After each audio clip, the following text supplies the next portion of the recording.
The Chronicles of Prydain by Lloyd Alexander. Book 1, The Book of Three. Chapter 11, Flight Through the Hills. At first, Taran offered to let Eilonwy ride Malengar, but the girl refused. "I can walk as well as any of you," she cried so angrily that Taran made no more of it. He had learned to be wary of the girl's sharp tongue. It was agreed that the white mare would carry the weapons taken from Spiral Castle, except the sword Drinwyn, of course, which Eilonwy had appointed herself guardian of. Scratching in the dirt with his dagger point, Fluid Flam showed Taran the path he intended to follow. "The hosts of the Horn King will surely stay in the valley of Yestrad. It's the easiest way for an army on the march.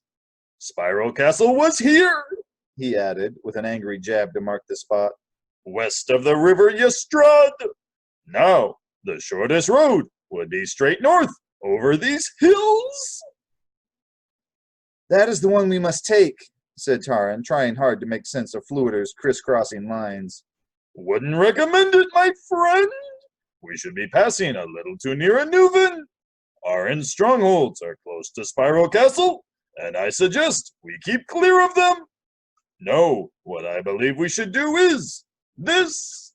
Stay on the high ground of the western bank of the Yestrad. We can go quite directly, since we needn't follow the valley itself. That way, we can avoid both Anuvan and the Horn King. The four of us can move faster than heavily armed warriors. We shall come out well ahead of them, not too far from Caerdathiel. From there, we make a fresh dash for it, and our task is done." Fluider straightened up, beaming with satisfaction. "There you have it," he said, wiping the dirt from his dagger. "A brilliant strategy. My own war leader couldn't have arranged it better." Yes," said Taran, his head still muddled with the bard's talk of high ground and western banks. "That sounds very reasonable." They descended to a broad, sun-swept meadow. The morning had turned bright and warm. Dew still clung to bending blades of grass. At the head of the travelers strode Fluider, stepping out briskly on his long, spindly shanks. The harp jogged on his back. His shabby cloak was rolled over his shoulder. Eilonwy, hair disheveled by the breeze, the great black sword slung behind her, followed next, with Gurgi immediately after. So many new leaves and twigs had stuck in Gurgi's hair that he had begun to look like a walking beaver dam. He loped along, swinging his arms, shaking his head from side to side, moaning and muttering. Holding Malengar's bridle, Taran marched last in line. Except for the weapons lashed to the horse's saddle, these travelers might have been on a spring ramble. Eilonwy chattered gaily. Now and then, Fluider burst into a snatch of song. Taran alone was uneasy. To him, the bright morning felt deceptively gentle. The golden trees seemed to cover dark shadows. He shuddered even in the warmth. His heart was troubled, too, as he watched his companions.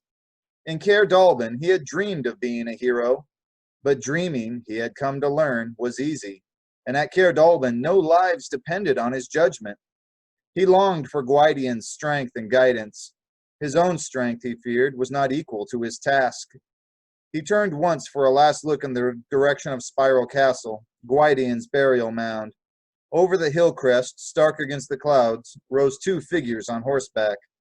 Taran shouted and gestured for his companions to take cover in the woods. Malengar galloped forward. In another moment, they were all crouching in a thicket. The horsemen followed along the crest, too far away for Taran to see their faces clearly, but from their rigid postures he could guess at the livid features and dull eyes of the Cauldron-born. "How long have they been behind us?" asked Fluider. "Have they seen us?" Taran looked cautiously through the screen of leaves. He pointed toward the slope. "There is your answer," he said. From the crest, the pale Cauldron warriors had turned their horses toward the meadow and were steadily picking their way down the hill. "Hurry," ordered Taran. "We must outrun them." The group did not return to the meadow, but struck out across the woods. The appearance of the Cauldron-born now forced them to abandon the path Fluider had chosen, but the bard hoped they might throw the warriors off the track and circle back again to higher ground. Staying close to one another, they moved at a dog trot. not daring to stop even for water. The forest offered a measure of protection from the sun, but after a time the pace began to tell on them. Only Gurgi did not seem fatigued or uncomfortable. He loped steadily along, and the swarms of midges and stinging insects could not penetrate his matted hair. Eilonwe, who proudly insisted she enjoyed running, clung to Malengar's stirrup. Taran could not be sure how close the warriors were. He knew the Cauldron-born could hardly fail to track them, by sound if nothing else, for they no longer attempted to move silently. Speed was their only hope, and long after nightfall they pressed on.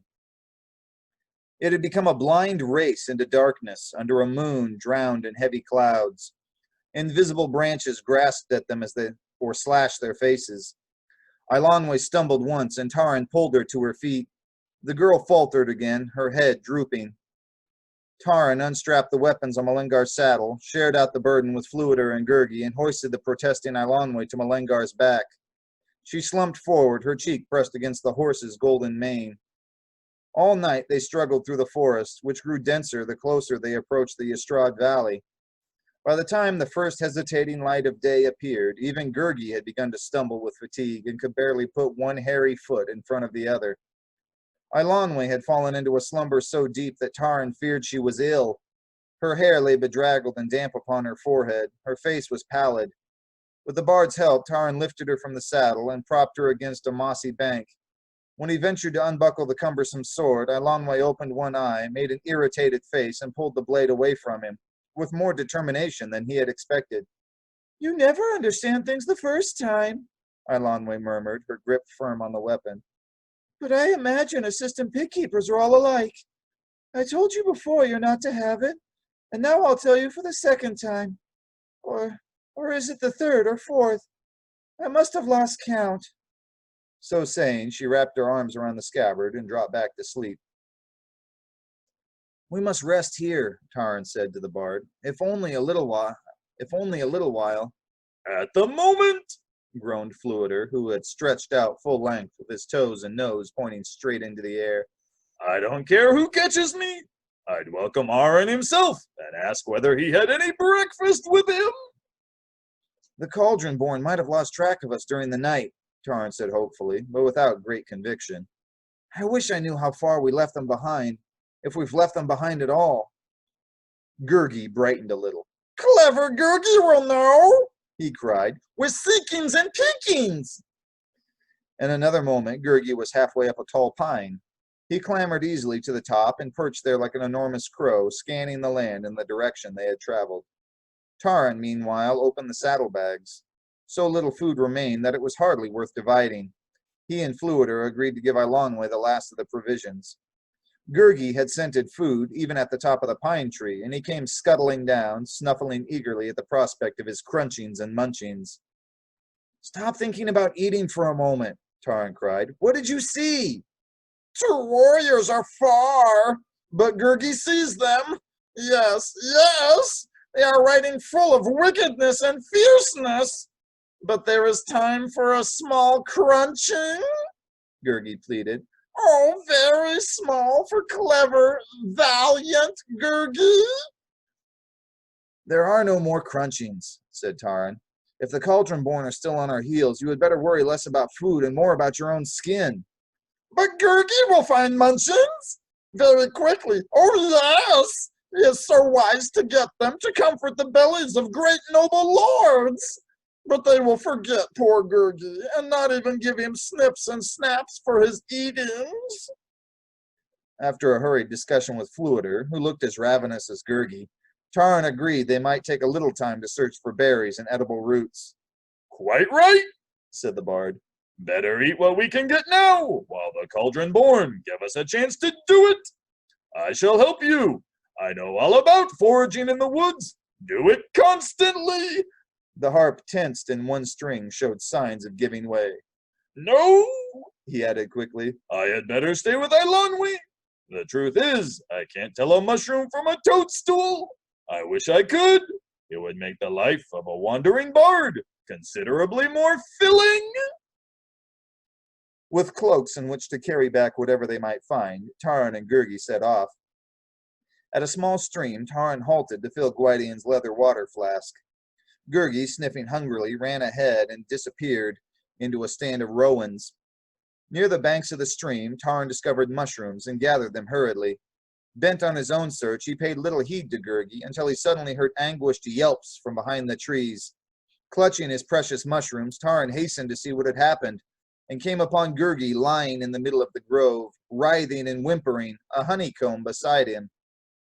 At first, Taran thought Gurgi had got himself stung by bees.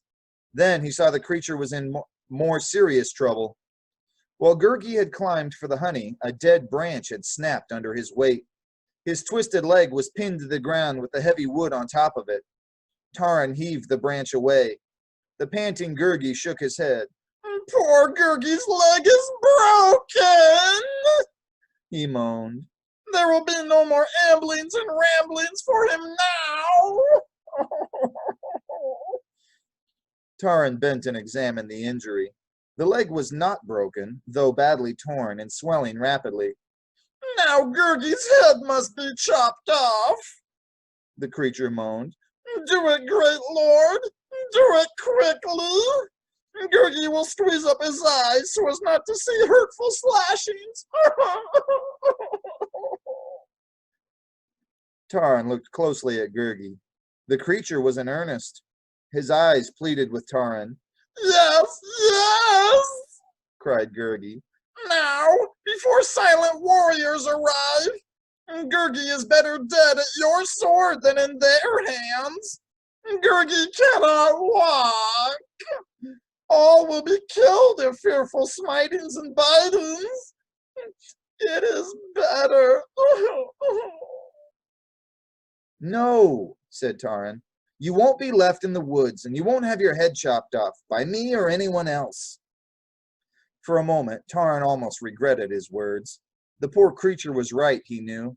The injury would slow their pace, and Gurgi, like all of them, would be better off dead than in Aron's grasp. Still, Taran could not bring himself to draw his sword. "You and Eilonwy can ride Malengar," Taran said, lifting Gurgi to his feet and putting one of the creature's hairy arms about his shoulder. "Come on now, one step at a time." Taran was exhausted when they reached Eilonwy and the bard. The girl had recovered noticeably and was chattering even faster than before. While Gurgi lay silently on the grass, Taran divided the honeycomb. The portions were pitifully small. Fluider called Taran aside. "Your hairy friend is going to make things difficult," he said quietly. "If Malengar carries 2 riders, I don't know how much longer she can keep up." "That is true," said Taran. "Yet I see nothing else we can do. Would you abandon him? Would you have cut off his head?" "Absolutely!" cried the bard. "In a flash! A flam never hesitates! Fortunes of war and all of that! Oh, drat and blast!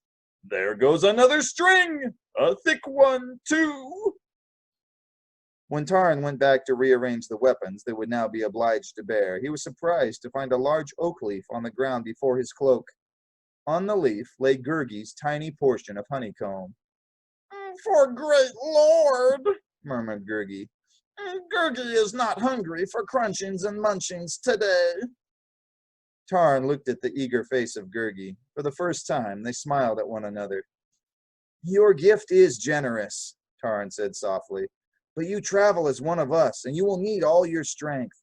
Keep your share. It is yours by right, and you have more than earned it." He put his hand gently on Gurgi's shoulder. The wet wolfhound odor did not seem as objectionable as before.